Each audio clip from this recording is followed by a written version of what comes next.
नमस्कार मंडळी. तर आज आहे गुढीपाडवा आणि गुढीपाडव्याच्या तुम्हा सगळ्यांना हार्दिक शुभेच्छा. इथे मी आता साखरेची माळ बनवते, कारण इथे नॉर्वेमध्ये आम्हाला साखरेची माळ काही मिळाली नाही, त्यामुळे मी घरीच बनवण्याचा प्रयत्न करते. तर एका बाजूला मी इथे लगेचच डाळ शिजवायला लावली आहे, कारण आज मला पुरणपोळी पण बनवायची, आणि दुसऱ्या बाजूला मी इथे साखरेची माळ बनवण्यासाठी प्रिपरेशन करते. तर त्यासाठी मी इडली पात्रातच दोरा ठेवला आहे आणि त्यात थोडंसं तूप टाकते खाली, कारण ती साखरेची जी माळ आहे ती व्यवस्थित निघावी यामुळे. आणि इथे बघा तुम्ही की साखरेचा पाक पण तयार झाला आहे ऑलमोस्ट. त्यानंतर मी तो पाक ह्या इडली पात्रामध्ये सेट होण्यासाठी ठेवला. एका बाजूला लगेचच मी आमटी बनवण्याची तयारी करते, त्यासाठी कांदा मी इथे फ्राय करते. आणि दुसऱ्या बाजूला लगेचच मला पुरण बनवायचं होतं, तर त्यासाठी डाळ आणि गूळ एकत्र करून मी शिजवायला ठेवला आहे. आणि तो शिजत असतानाच इथे आमटी पण बनवली, आणि त्याचबरोबर माझी साखरेची माळ पण रेडी झाली आहे, तुम्ही इथे बघू शकता.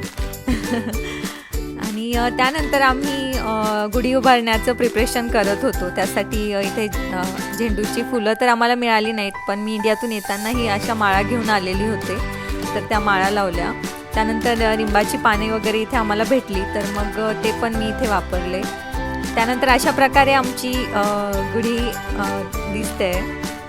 कशी वाटते कमेंट करून मला नक्की सांगा. आणि गुढी उभारून झाल्याच्या नंतर मी ही इथे रेडी झाले. असा काहीसा सिंपल मेकअप केला आहे मी आज पाडव्यानिमित्त. त्यानंतर राहुल पण इथे रेडी झाले, आणि आम्ही दोघेही रेडी झाल्याच्या नंतर मुलांनाही रेडी केलं, आणि मस्त इथे गुढीची पूजा केली.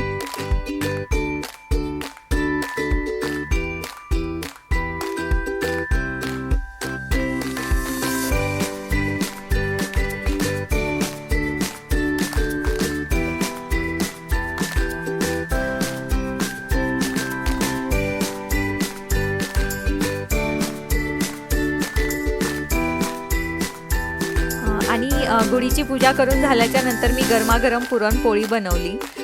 आणि एका बाजूला पुरणपोळी बनवत असताना दुसऱ्या साईडला लगेचच मी भजी बनवून घेतली, कारण घरातल्या देवांना आणि गुढीला मला नैवेद्य दाखवायचा होता त्यासाठी.